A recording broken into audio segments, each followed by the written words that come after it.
أعوذ بالله من الشيطان الرجيم بسم الله الرحمن الرحيم الصلاة والسلام على أشرف الخلق سيدنا البشر سيدنا محمد الفاتح لما أغلق والخاتم لما سبق ناصر الحق بالحق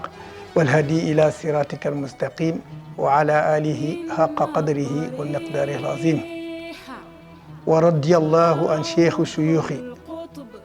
قطب المقتوم برزق المقتوم تاج العارفين ومد كل أولياء مولانا أبو العباس أحمد بن محمد الشريف رضي الله تعالى عنه. أما بعد نحييكم في تحية الإسلام السلام عليكم ورحمة الله تعالى وبركاته. رب اشرح لي صدري ويسر لي أمري waqulul uqdatan min lisaani yafqahu qawli. gannaaw ba ñu sante yàlla julli ci yonent bi sallallahu alayhi wa sallam sant suñu sëriñ ñi ngi nuyu mbokk jullit yëpp ak mbokk internet yëpp ñu safoo ci chaîne TFA ci suñu jotaay bi nga xam ne moom lañ tuddee yonent bi mu le chemin du prophète sallallahu alayhi wa sallam. ñu ngi leen nuyu l'islam mu di asalaamaaleykum wa rahmatulahi taala wa barakatuhu. di ñaan yàlla mi yor jàmm mu bareel ko si yéen di ñaan ñi nga xam ne dañu tawat yal na yàlla fëgg seen bopp ñu jóg ñi nga xam ne yàlla daf leen nattoo caa bu féete leen gannaaw yal na leen yàlla dimbali ba ñu génn ci guuta boobu ñu nekk te yàlla dafa leen jàmm defal ko seen njaboot. jotaayu yonent bi nag sallallahu alayhi wa sallam ñu tuddee ko le chemin du prophète tey dafa fas yéene waxtaane ki nga xam ne moom la ñu waroon njëkk a tijjee sax ci bu njëkk émission bu njëkk bi mu di yonent bi sallallahu alayhi wa sallam ndax gannaaw moom la ñu royloo ci moom la ñu waroon tàmbale waaye nag dañ doon ubbi di wax lan mooy société lan mooy famille lan mooy nit ak lan moo ko war ba pare nag wax leen ki nga xam ne moom la ñu war a roy mooy kan ki ñu war a roy te yàlla ne tànnal naa leen benn roy waay moom rek mooy roy waay képp kuy roy moom ngay roy mu di yonent bi sallallahu alayhi wa sallam ñu koy wax Muhammad ibn Abdallah. tey nag danañu seet Muhammad moomu fan la juddoo ak ñan ñoo ko yar mos ci loolu tuuti bu ko defee beneen yoon danañu mosaat encore ci dundam ndax dund yonent bi sallallahu alayhi wa sallam du dund bu ndaw ndax dund bu riche la ndax mooy ki gën ji mindeef moom la yàlla tànn te yonent boobu sallallahu alayhi wa sallam ñëwam dafa jiitu li ñuy wax juddoom ndax yàlla ba mu koy tànn booba yàlla kese moo fi nekk booba yàlla moo fi ko nekk boo demee ci waram xam-xam yi nga xam ne dañuy dugg ci wàllu métaphysique dañ naan booba ku ñu huwa rek moom moo fi nekkoon moom mooy kan mooy yàlla mooy ki nga xam ne daf fi nekk te kenn sosu ko te moo sos lépp donc yàlla amul tàmbali amul fu muy jeexee kooku nag moo xëy suba jékki-jékki ndax nguur balaa moo baax nga am ñoo jiite waaye nekk ci nguur yow kenn da ngay wéet yàlla ba mu namee nag ca la sàkk yonent bi sallallahu alayhi wa sallam loolu la ñu suñu maam alhaji Malick si di jàngal ci téere boobu ñu wax xilaasu zahabin muy l'or pur noonu lañ koy firee ci nasaraan xilaasu zahabin mu ne innahu is arada allahu nashatana bi mu namee moom yàlla sàkkuñu abana min nuurihi ci la sàkke ci leeram nuuru nabil alami leera yonent bi sallallahu alayhi wa sallam leer yonent bi la njëkk a sàkk jaarale ko nag ci ay li ñuy wax géej la ko firé la ko wax moom Alaaji Malick mais géej yooyu ñu ngi koy firé li ñuy wax laboratoire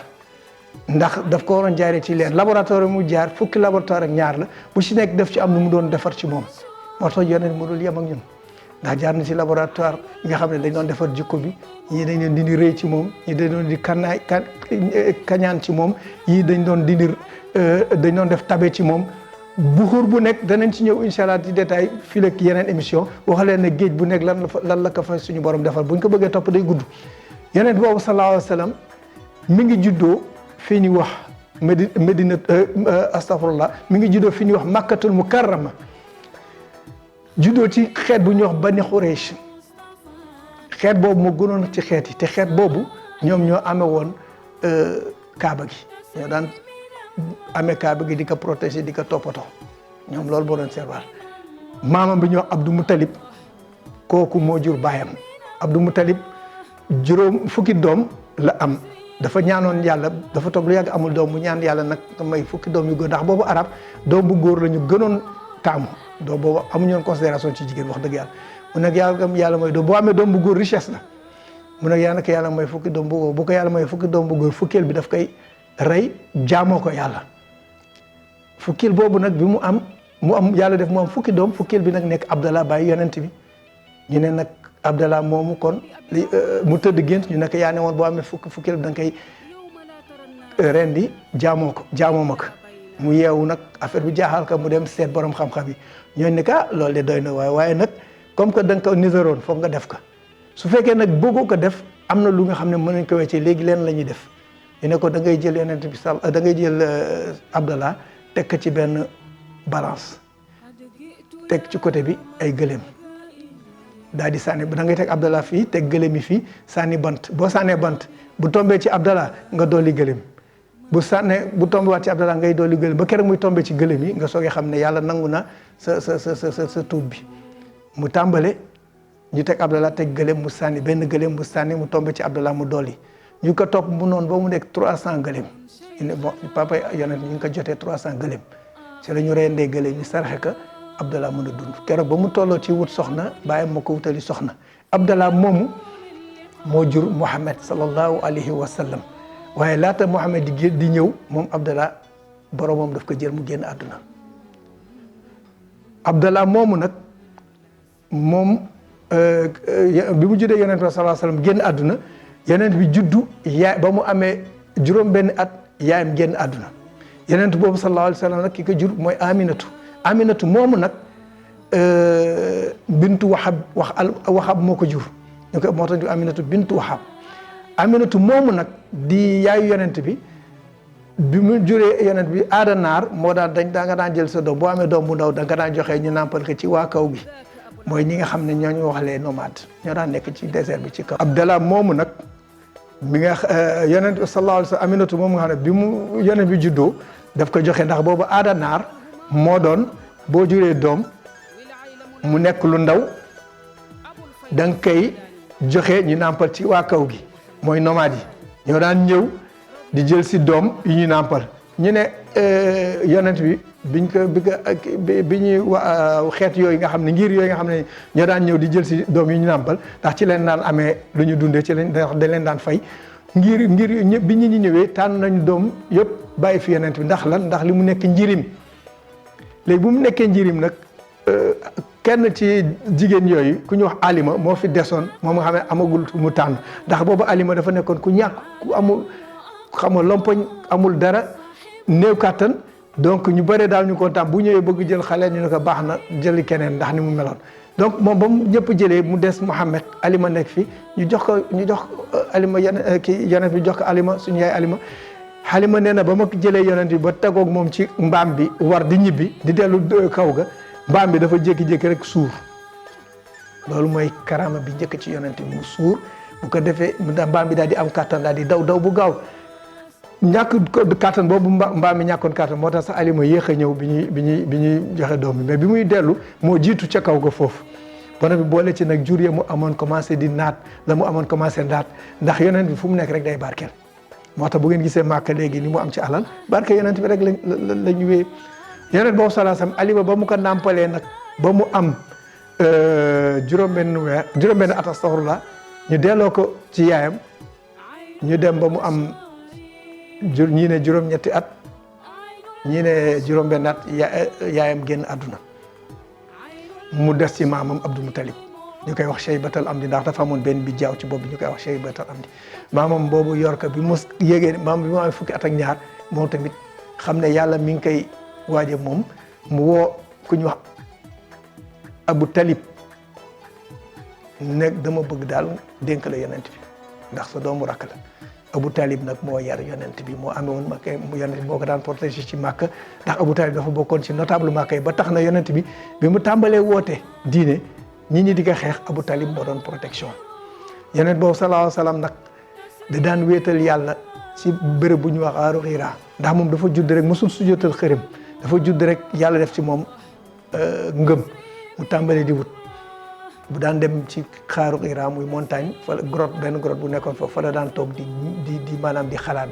li ñuy wax méditer muy xalaat danaa jëkk xalaat ci jant bi ba seeg mu ne jant bi kon am na lu ko ëpp doole lan kan moo sàkk jant bi weer bi kan moo sàkk weer bi di xalaat ba keroog Jibril fekk fa nekk iqra bismi rabbika iqra mooy jàngal bi mu ko jegee ne iqra yeneen dafa ne ma nekk ma koy jàng dégg naa Jibril bokk ko bàyyiwaat ka nekk iqra mu nekk ma nekk ma koy jàng ba mu di ñetti yoon Jibril wax ko iqra mu soogee na lan laay jàng foofu nag iqra bismi rabbika wa rabbukal akram léegi nag ci la ko jàng gaw ayi comment tàmbalee wàcc yeneen boobu sallallahu alayhi wa sallam bi ayi tàmbalee wàcc ba mu tiit dafa dem ne jabaram ti bi mu dugg see jabar nekk bismillah lu xew mu nekk dama am lu ma feeñu te dafa ma tiital mu nekk ana mu nekk mi ngi nii taxaw daa nekk sàng ma zamiloni sàng ma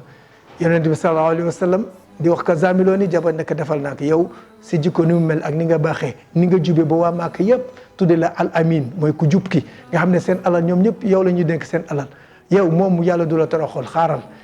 jigéen dafa bari pexe te xamoon nañ yooyu jamono malaaka dafa am te malaaka du gis awra jigéen muy bopp nen ca la soxna si muuree bopp bi mu ne yonent bi anamu mu ne ko génn nekkatu fi bi mu muuraatee bopp bi mu del sax mu ne ko mi ngi nii mu ne kon kañ kii du jinne du dara bu ragal bu tiit ca la ko tàmbalee wax nag ca la aaya boobu wàccee yaa muzammilu sangu jeex na léegi jógal nga prêcher ndax mission bi tàmbale na yeneen boobu sallallahu alayhi wa sallam moo daan wax naan ana minallahi wal mu'mina mini man ci yàlla laa jóge yéen ci man ngeen jóge ndax ni ko Alaaji Maalik waxee moom leeru yàlla la ci moom lañ ñu sàkkee ci barke yonent bi lañ ñu sàkkee ci la ñu sàkkee lépp ndax yàlla ba mu sàkkee yonent ba pare la génnee leeru yonent ba pare ci leeru yonent bi la sàkkee li am yëpp muy alam beeg monde beeg lépp cosmos beeg tout donc moo tax mu daan wax ana minallahi man yàlla wal mu'minuna ñi gëm min ni yonent boobu sallallahu alayhi wa sallam moo ne woon innama bu'istu li utammima makarima axlaq li tax ñu yónni ma man mooy tedd dangee jikko moo tax yàlla wax ko ci alquran innaka la ala xuliqin azim dëgg jikko yu tedd yow yaa leen féete kaw yonent boobu sallallahu alayhi wa sallam nag kooku moom jotaay bi moom la ñu waxtaanee seet ndax comme que mooy roywaay bi ci moom la ñu roy pour mën nekk ay jullit yi nga xam ne dañu mën a dund ci société bi dund bu nga xam ne dana tey bu ñu wujjee suñu borom yan na yéex mu doon wujju bu nga xam ne day rafet ànd ngërëm a yàlla foofu la ñu yemandi ba jëmi jamono ñu dellu soit xuusaat ci yonent bi tuuti ñu ngi leen di sant di leen gërëm ci teewaay bi di leen ñaanal jàmm di leen wax ne lépp lu jub nag suñu borom subhanahu wa taala lu ci dëng rek ci ñun la suñu mata di doomu aadama kon nag ñu fas yéene waxtaan li ñu waxtaane ci wàllu kàllaama nasaraan ndax ñi nga xam ne bëggoon ñu xam li ñu waxtaane donc on disait que le prophète de l'islam le prophète Sayyidina Muhammad ibn Abdallah sallallahu alayhi wa sallam est un prophète qui est né à la Mecque et son père biologique s'appelait Abdallah, c'est pourquoi on l'appelle Mohammed ibn Abdallah, Mohammed fils d'Abdallah, qui était le 10e fils de son père, Abdul Muttalib. Abdul Muttalib avait fait le vœu en priant Dieu de lui offrir des enfants. Il a fait le vœu que le 10e de ses enfants serait donné en sacrifice au bon Dieu si Dieu lui accordait sa prière. Et cela fut fait, il eut 10 enfants et le 10e était Abdallah. Abdallah donc devait être sacrifié. Mais pour éviter de faire ce sacrifice, il y avait un moyen. Le moyen, c'était de trouver l'équivalence en chameau de Abdallah pour pouvoir éviter le sacrifice. C'est à ce moment qu'on a pris un bâton pour faire une loterie. On a mis Abdallah d'un côté et on a mis des chameaux. Quand on a mis un chameau, on a fait le bâton est tombé sur Abdallah. On a recommencé ainsi de suite jusqu'à atteindre 300 chameaux. C'est à partir de ce moment-là que Abdallah, le bâton est tombé sur les chameaux et qu'on a sacrifié les chameaux à la place d'Abdallah. Abdallah, arrivé en âge d'avoir une épouse, on lui a trouvé une épouse du nom d'Aminatou bint Wahab. Aminatou, mais avant la naissance du prophète,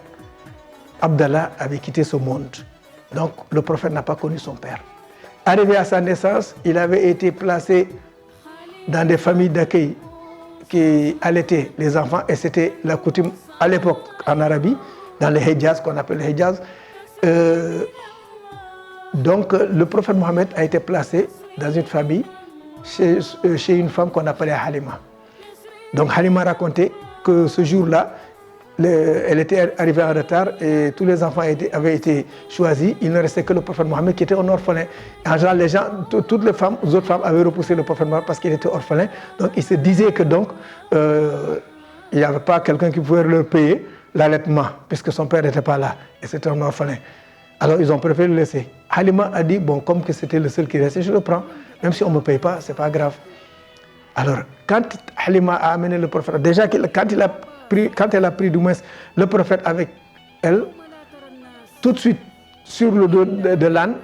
quand ils sont montés, l'âne est devenu tout de suite vigoureux et allait de manière très rapide et ils sont rentrés très tôt dans leur campement. Arrivé au campement, Halima avait vu que quand elle trayait les moutons et les vaches, il y avait beaucoup de lait qui sortait. Donc, subitement, sa situation avait changé. Donc, c'était l'un des premiers miracles du prophète Mohammed sallallahu alayhi wa sallam. Alors, après ce miracle, le prophète sallallahu alayhi wa sallam est resté 6 ans là-bas. Après, il est retourné chez ses parents. À son retour, après quelques années, sa maman est décédée, à l'âge de 8 ans pour certains,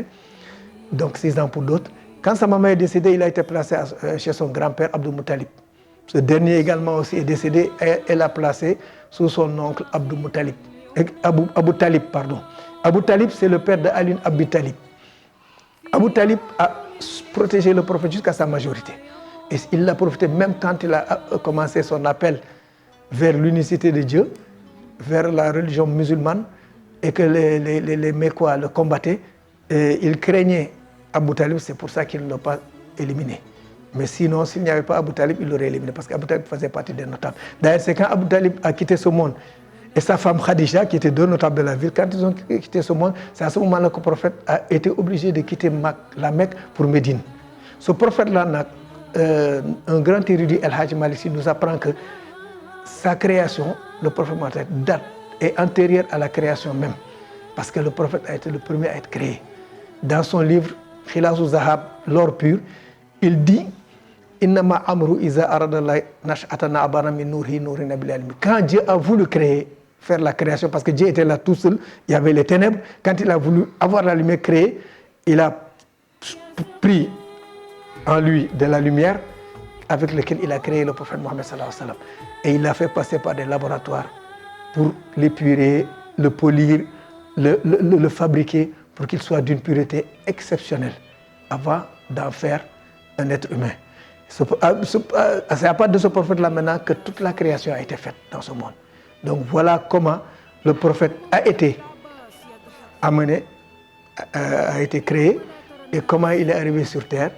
Et la prochaine fois,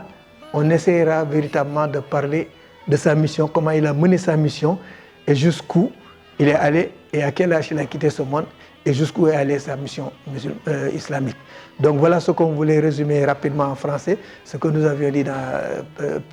plus tôt dans la langue Wolof. Donc pour vous dire que le prophète sallallahu alayhi wa sallam, c'est la meilleure des créatures. C'est pourquoi on l'appelle Sayyidi Bachar, c'est-à-dire la meilleure des créatures. Donc c'est lui également qui est notre guide et qui est notre miroir. Parce que Dieu nous a dit, prenez exemple sur le prophète Mohammed sallallahu alayhi wa sallam, c'est lui votre guide. Si vous prenez exemple sur lui, vous réussirez dans ce monde ici-bas et vous arrivez devant Dieu le jour de résurrection et du jugement dernier, vous n'aurez aucune crainte à avoir. Donc voilà résumé qui est le prophète Mohammed sallallahu alayhi wa sallam. Dans d'autres émissions, nous irons beaucoup plus en détail dans certains de ces qui, et nous saurons qui il est pour pouvoir mieux prendre exemple sur lui et savoir comment un bon musulman doit pouvoir véritablement vivre dans la société. Donc on s'en arrête là et véritablement on vous remercie de votre attention et également de votre patience. Et on vous dit que tout ce qui a été dit ici et qui est juste, c'est par la grâce divine. S'il y a des erreurs, c'est parce que tout être humain est susceptible de commettre des erreurs, donc nous nous en excusons. Et nous disons qu'il n'y a que le prophète Mohammed et la foi en Dieu qui soit vrai. Donc on s'en arrête là et on vous dit assalamu alaikum wa rahmatullahi wa barakatuh et à la prochaine fois.